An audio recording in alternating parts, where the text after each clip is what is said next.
Grabe yung ginagawang trabaho ng mga biyanan ko. Parang eto pa lang, ubos na yung oras sa farm. This is our way to help my parents-in-law sa dami ng binibigay nila sa amin.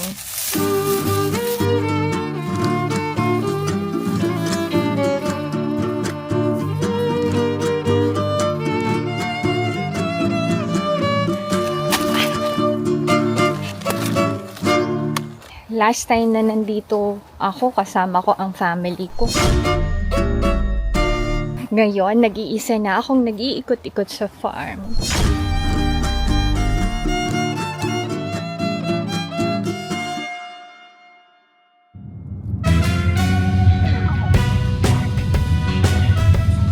Annyeong! Hi everyone! Welcome back to my channel and this is my life in Korea. Papunta kami ni Alex sa farm para bisitahin ang mga biyanan ko. Hindi namin kasama ang mga kids, busy sila sa academy.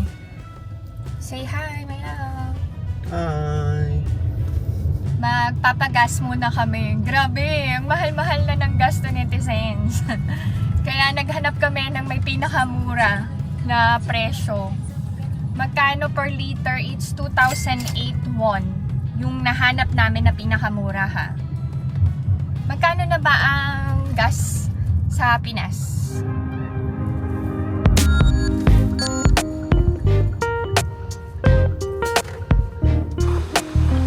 Self pala tong gasoline station na to.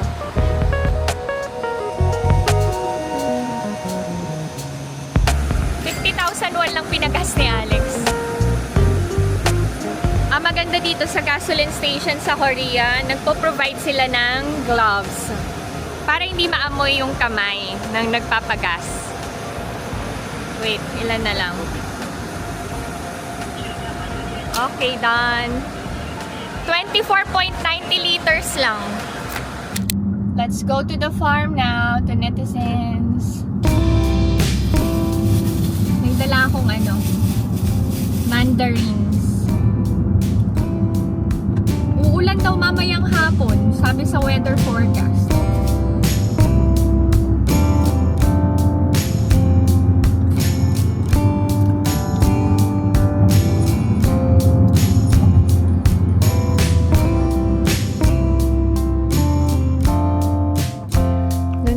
Kami sa farm. Ang ganda-ganda na to, netizens. Ang lalaki na ng mga tanim. Ikot tayo later. May ganito tayong halaman sa Pilipinas eh. Mabango to eh. May mga biso.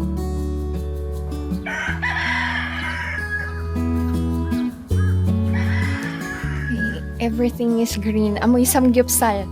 Samgyupsal mo. Samgyupsal 냄새나는. 저희 왔어요. 애들 없어요. 바빠서.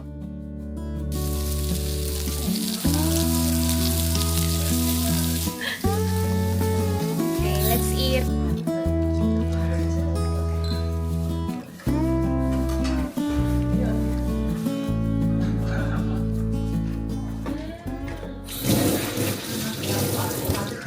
Meron ng cucumber sa farm.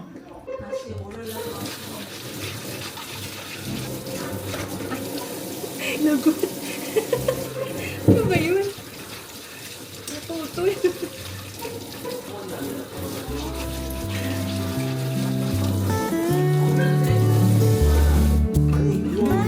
Kagawa kami ng cucumber side dish.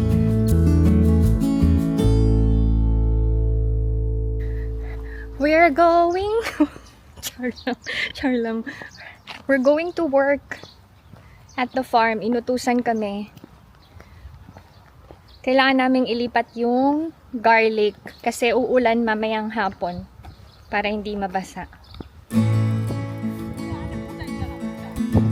Kailangan natin ng hat and gloves. Bilis-bilis daw. Okay, I'm here. Okay. Ito yung mga garlic. 이거를 이렇게 담아 놓으면 내가 저쪽에 어머니 있는데 다 옮겨 놓을 테니까. 알았어. 이쁘게 담아. 알았어. 이거- 오졌어. 쓰래. 어? 오케이.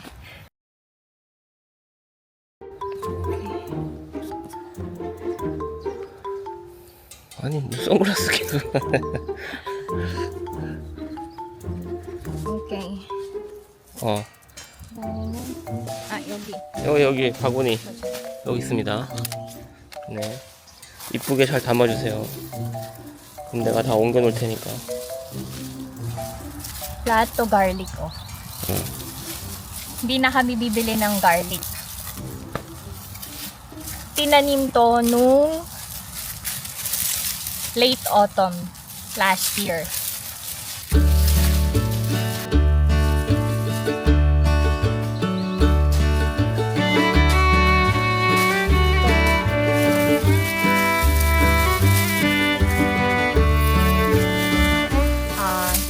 This is our way to help my parents-in-law sa dami ng binibigay nila sa amin.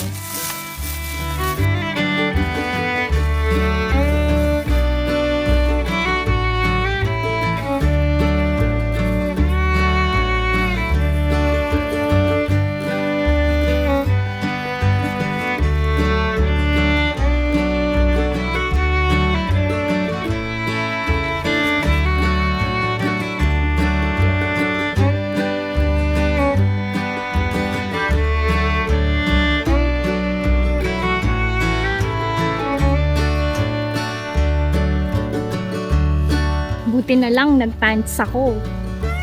Sa sister-in-law ko tong long sleeves. Humiram ako. Okay, doon tayo sa dulo. Minit. Grabe yung ginagawang trabaho ng mga biyanan ko. Parang eto pa lang, ubos na yung oras sa farm.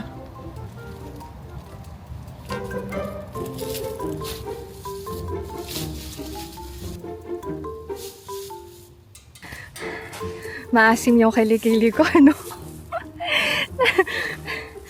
Naiwan yung asim sa damit ng sister-in-law ko. Kakaya. Char lang.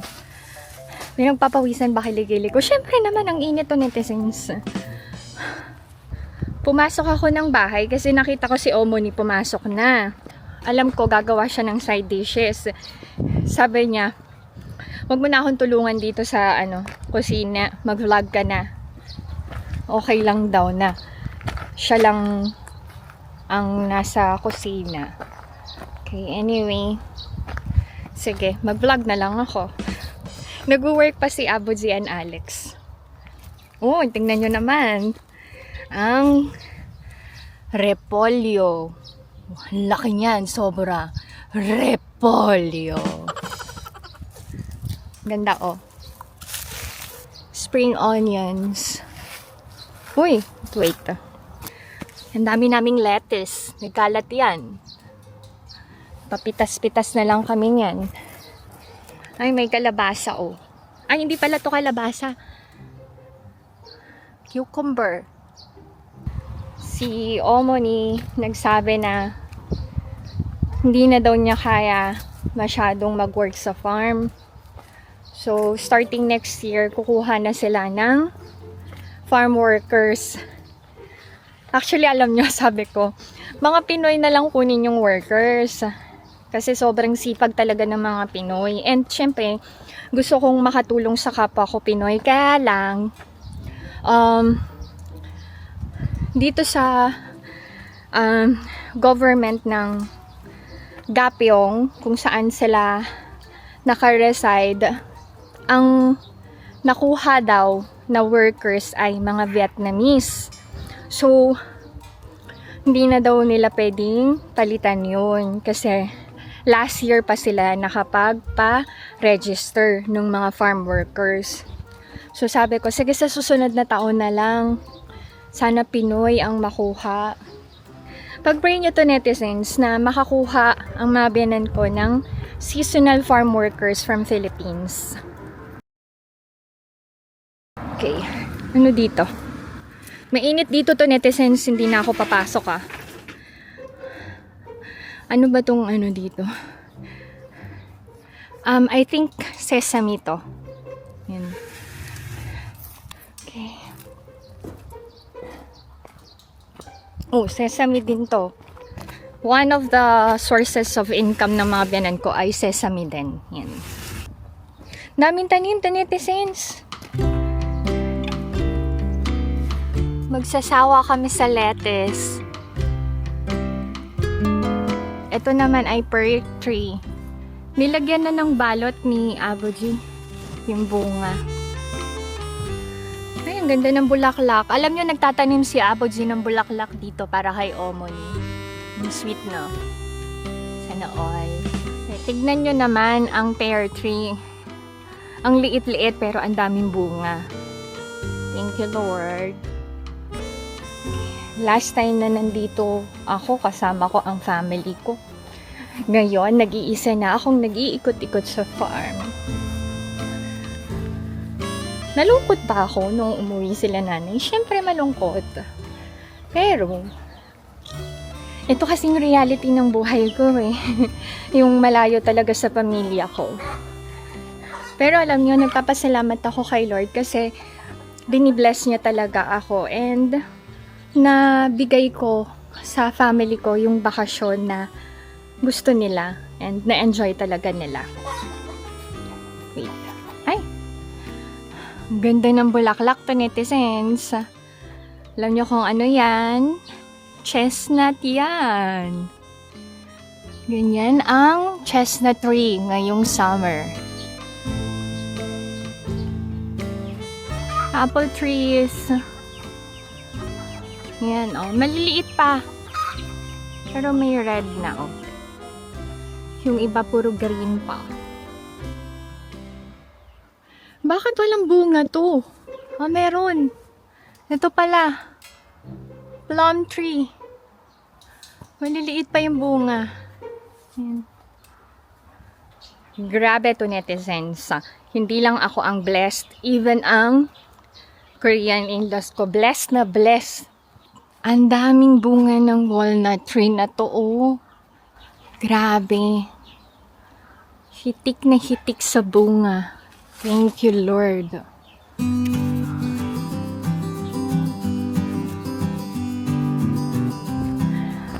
Dito naman tayo sa another greenhouse. Okay, dito yung mga sili.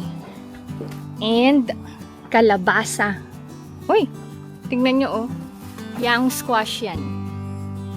Uy, ang bango ng amoy ng mga halaman dito to, netizens. Tapos, ito naman ay cucumber. Daming tanim. Wait. Ito, netizens, hindi ko kaya yung init dito. Labas na ako. Next time na yung mga halaman dun sa dulo.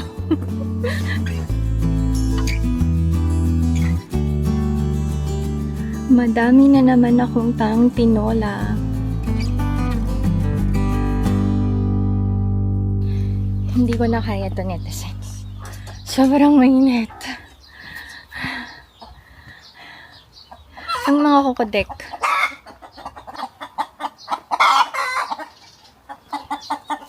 May mga sisiw na din, oh.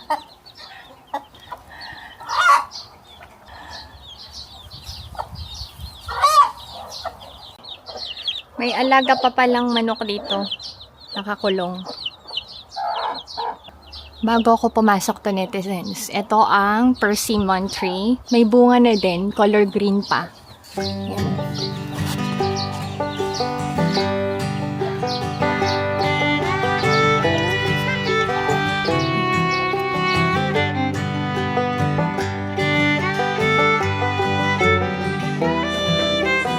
May nagbigay ng cherries kila Omer. Ayan. Ito yung kind ng cherry na common sa Philippines. Pero hindi ganito yung cherry na tanim ng mga biyanan ko. Tapos,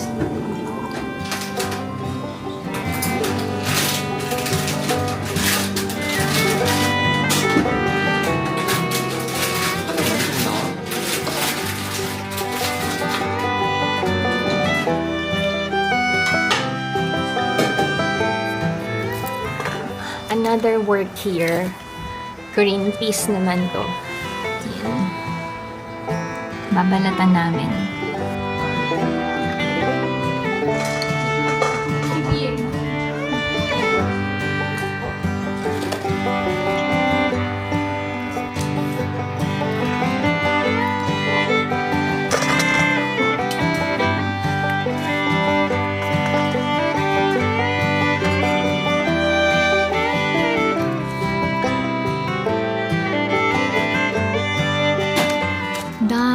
Ang dami naming nabalatan. Busy si Omo sa kitchen ulit. Merienda time.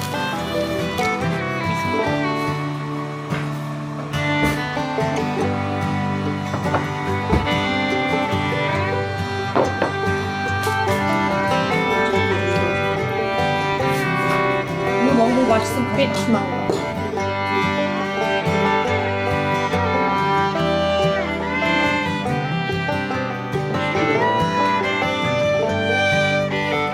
Mag-uuwi kami ng cabbage. Wow! Ganda.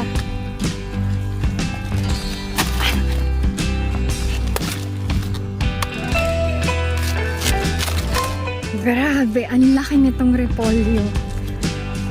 King cabbage. Hi kayo! Hey!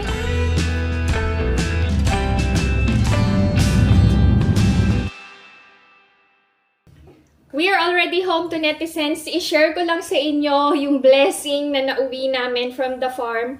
Thank you so much, Lord. Thank you so much sa mga biyanan ko. First, itong cabbage. Tingnan nyo naman, ang laki.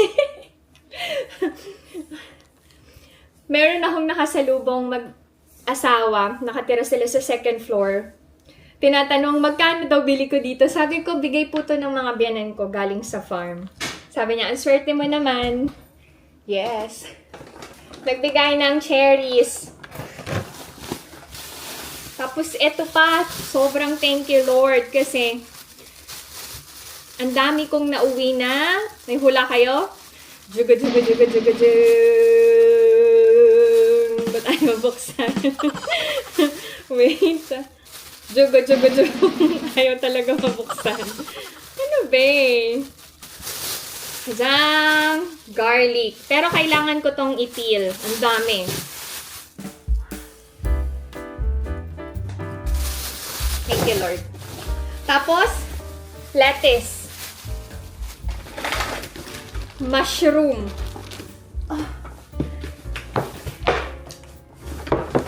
And then, 3 different kinds of side dishes.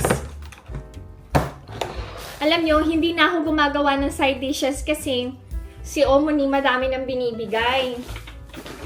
May nauwi rin kaming eggs. Tapos, ito yung binalatan namin kanina. Green beans. Green beans? Green peas! Tapos merong ginawa si Omo ni na traditional rice drink.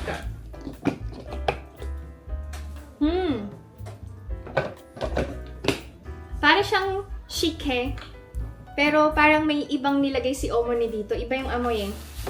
Tapos, ito pa, rice cake. Thank you, Lord. Thank you so much.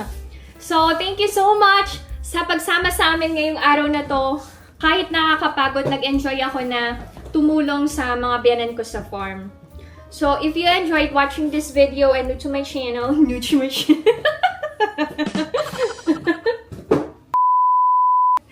So, if you enjoyed watching this video and new to my channel, please consider subscribing, like, and share Pinay Moments South Korea. Stay safe, everyone. Bye!